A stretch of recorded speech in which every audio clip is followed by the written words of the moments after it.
Wahabi membagi tauhid itu menjadi tiga. Ada tauhidul rububiyah, ada tauhidul uluhiyah, ada tauhidul asma wa sifat. Parahnya lagi, saudara, dengan pembagian ini akhirnya kalangan Wahabi mengakui kalau ada orang musyrik yang mengakui adanya Allah yang menciptakan alam semesta, walaupun mereka tidak menyembah Allah, itu disebut ahli tauhid rububiyah. Ahli tauhid rububiyah, tapi tidak ahli tauhid uluhiyah. Ini yang ditolak oleh ahlus sunnah. Tolong digarisbawahi. Nah, karena kemarin saya lihat ada yang nyebar video ingin menanggapi apa yang saya sampaikan tentang trilogi tauhid. Nah, terus dia mengatakan bahwa di NU juga ada rububiyah, uluhiyah, asma dan sifat. Dalam surat Al-Fatihah juga ada rububiyah, uluhiyah, asma dan sifat. Dianggap saya ini nggak ngerti surat Al-Fatihah. Nah, nanti kita jelaskan saudara, nanti kita jawab. Jadi jangan dipelintir. Saya tidak menentang rububiyah, uluhiyah, asma dan sifat. Yang saya tentang kalau rububiyah, uluhiyah, asma dan sifat dipilah. Ini nggak boleh. Sama seperti rukun iman. Rukun iman ada berapa? 6. Ada iman kepada Allah, iman kepada Rasul, iman kepada malaikat, iman kepada yaitu Al-Quran, kitab-kitab suci dan seterusnya. Saudara, rukun iman walaupun disebut ada 6, tapi nggak boleh kita beriman kepada sebagian, tapi kita ingkari sebagian lainnya. Ada orang mengatakan saya beriman kepada Allah dan kepada Nabi Muhammad, tapi saya nggak beriman kepada Al-Quran. Boleh nggak disebut mukmin? Mungkin mukmin 2/6, karena dia terima 2, yang 4 dia tolak. Apa bisa disebut begitu? Nggak bisa saudara. Kalau dia tidak menerima rukun iman secara utuh, nggak bisa dia disebut mukmin. Nah, begitu juga rukun Islam. Ada berapa? Ada 5. Yang pertama, pengucapan 2 kalimat syahadat. Yang kedua, menegakkan sholat. Kemudian masih ada lagi puasa Ramadan dan juga zakat serta haji. Terus ada orang masuk Islam, dia katakan cukuplah saya membaca syahadat karena saya banyak duit, saya bayar zakat. Sholat gak wajib itu. Dia tolak kewajiban sholat. Apa boleh disebut muslim? Muslim 2/5? Nggak bisa saudara. Dia nggak bisa disebut muslim kalau nggak menerima kelima-lima kewajiban daripada rukun Islam tadi saudara. Soal kalau dia nggak sholat itu urusan dia dosa, tapi kalau dia mengingkari kewajiban sholat, saudara, ini bisa membatalkan keislamannya. Batal imannya kalau satu saja rukun tidak terima. Batal Islamnya kalau satu aja rukun Islam dia tidak terima. Begitu juga tauhid. Batal tauhidnya kalau satu aja ada unsur ini dia tidak terima. Assalamualaikum. لا تنسوا الإعجاب بالفيديو والاشتراك في القناة تشجيعا لنا لنستمر بنشر المزيد إن شاء الله. Bahwasanya para ulama membagi tauhid menjadi 3, yaitu tauhid rububiyah, tauhid al-uluhiyah, tauhid asma wa sifat. Itu sebenarnya dalam rangka untuk memudahkan penjelasan. Karena tauhid asalnya datang secara tergabungkan. Tidak ada namanya pembagian tauhid. Tauhid datang secara berkumpul, tersatukan. Yang membagi tauhid siapa? Yang bagi tauhid adalah manusia itu sendiri, orang-orang musyrikin yang menyimpang.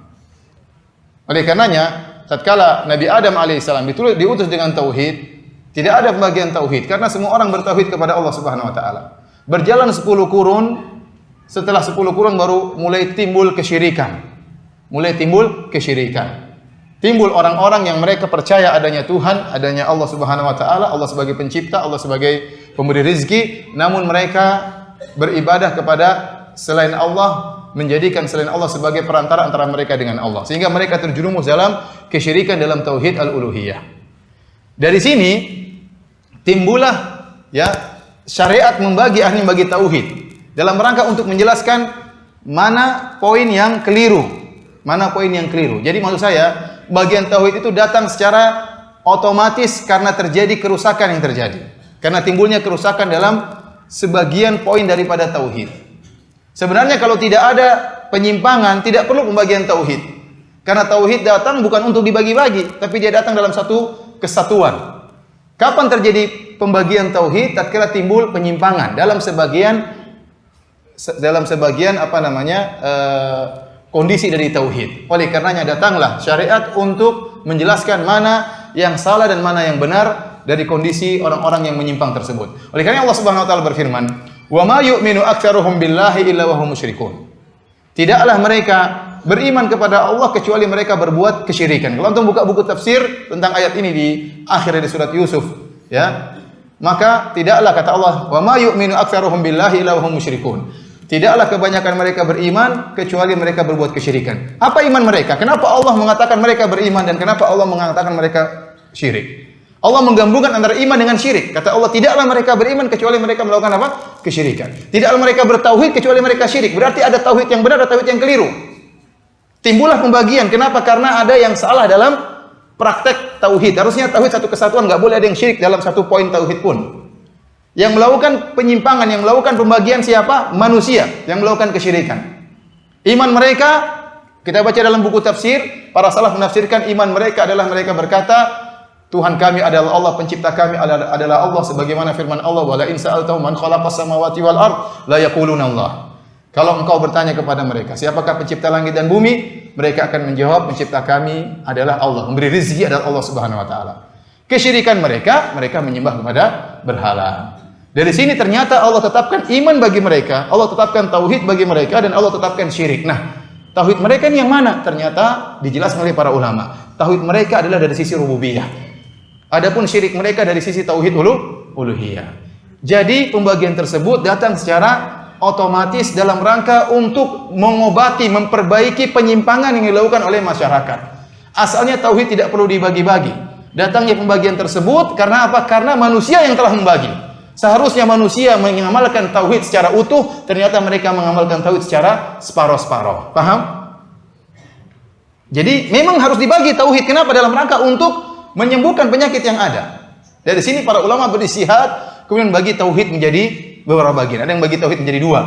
Ada yang mengatakan tauhid rububiyah, tauhid uluhiyah. Tatkala dia berbicara tentang masalah kesyirikan dalam tauhid uluhiyah, maka dia membagi tauhid menjadi dua. Tauhid uluhiyah, tauhid rububiyah. Seperti Al-Makrizi dalam kitabnya Tajrid Tauhid Al-Mufid. Demikian juga seperti As-San'ani dalam kitabnya Tathhirul I'tiqad an Adranil Ilhad. Dia juga membagi ada rububiyah, ada uluhiyah. Kenapa dia sedang berbicara tentang penyimpangan dalam tauhid apa? Al-uluhiyah. Sebagian ulama kemudian bagi lagi tauhid menjadi tiga. Kenapa? Ada penyimpangan dalam asma wa sifat. Maka perlu dibagi lagi supaya untuk memperbaiki kesalahan-kesalahan yang ada. Jadi maksud saya, sebagian orang mengeluarkan syubhat ahlul bidah, mereka mengatakan, lihat bahwasanya mereka mengaku sebagai salafiyun, mereka membagi tauhid menjadi tiga, dan itu sama dengan trinitas seperti perkataan Hasan Saqaf. Dan ini kedustaan. Kalau masalah membagi, semua membagi. Ahlus sunnah membagi, ahlul bid'ah juga membagi. Ya. Antum mendapati orang-orang sufiyah mereka membagi tauhid menjadi tiga. Kata mereka tauhidul ammah, tauhidnya orang-orang umum. Maksudnya adalah yang kita pelajari sekarang, namanya tauhid apa? Orang umum. Nanti namanya tauhidul khassah. Tauhidul khassah, tauhidnya orang-orang khusus. Nanti namanya tauhidul khassatil khassah, tauhid super khusus. Ada berapa sekarang? Ada tiga juga sama. Nanti orang-orang Asy'ariyah juga membagi tauhid menjadi tiga. Bahwasanya Allah wahidun fi dzatihi, wahidun fi sifatihi, kemudian apa lagi? Wahidun fi af'alihi. Nanti akan kita nukilkan. Mereka bagi tauhid menjadi tiga. Jadi sekarang masalahnya bukan berarti kalau ada yang bagi tauhid berarti mereka bersalah. Masalah pembagian itu masalah usaha untuk memahami. Kita katakan para ulama tatkala membagi tauhid menjadi tiga, maksudnya apa? Ente mau bagi dua terserah. Ada ulama yang bagi dua. Seperti ada yang mengatakan tauhid al-ilmi wal khabar, dan ada tauhid at-talabi. Ya. Tauhid al-ma'rifah wal ilmi, tauhid al-ma'rifah wal ilmi maksudnya tauhid rububiyah dan asma wa sifat. Kemudian tauhid at-talabi maksudnya tauhid al-uluhiyah. Dibagi menjadi dua. Maka maksud saya, tatkala ada pembagian, kita lihat apa hakikatnya. Ente jadi bagi tiga. Maksudnya apa? Tauhid umum, tauhid khusus, super khusus maksudnya apa? Ternyata maksudnya ngawur. Sama, tauhid ini baginya. Al-Sunnah juga ada yang bagi dua. Kita bilang maksudnya apa? Oh benar maksudnya. Bagi tiga. Oh benar. Ada yang bagi empat. Tambah lagi tauhid al-hakimiyah. Kita bilang maksudnya apa? Maksudnya mengkafirkan pemerintah. Maksudnya mudah mengkafirkan kaum muslimin. Nah, kalau gitu maksudnya keliru. Jangan dibagi-bagi lagi jadi empat. Jadi maksud saya pembagian itu hanyalah sarana untuk memperbaiki penyimpangan yang ada. Ya. Maka jangan dengar kalau orang mengatakan apa itu pembagian tauhid menjadi tiga adalah bid'ah. Kita bilang pembagian semua juga membagi, ya. Dan ini bukan memang Rasulullah SAW tidak pernah mengatakan bahwasanya tauhid terbagi menjadi tiga. Sama seperti Rasulullah SAW juga tidak pernah mengatakan hukum fikih terbagi menjadi 5. Ada wajib, ada mandub, ada mubah, ada makruh, ada haram. Tidak ada. Tetapi para ulama dengan istiqra, dengan penelitian, mereka memahami bahwasanya hukum fikih ada berapa? Ada 5. Untuk apa? Untuk bisa memudahkan orang paham tentang masalah-masalah agama. Demikian juga tatkala tauhid dibagi menjadi 3, memang tidak ada dalilnya. Secara nas Rasulullah SAW mengatakan tauhid jadi 3. Tidak ada.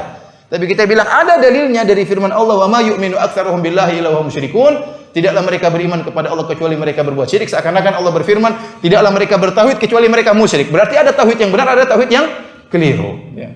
Jadi pembagian ini hanyalah untuk memudahkan. Ya. Mau dibagi berapapun terserah, yang penting tujuannya benar. Ini hanyalah sarana.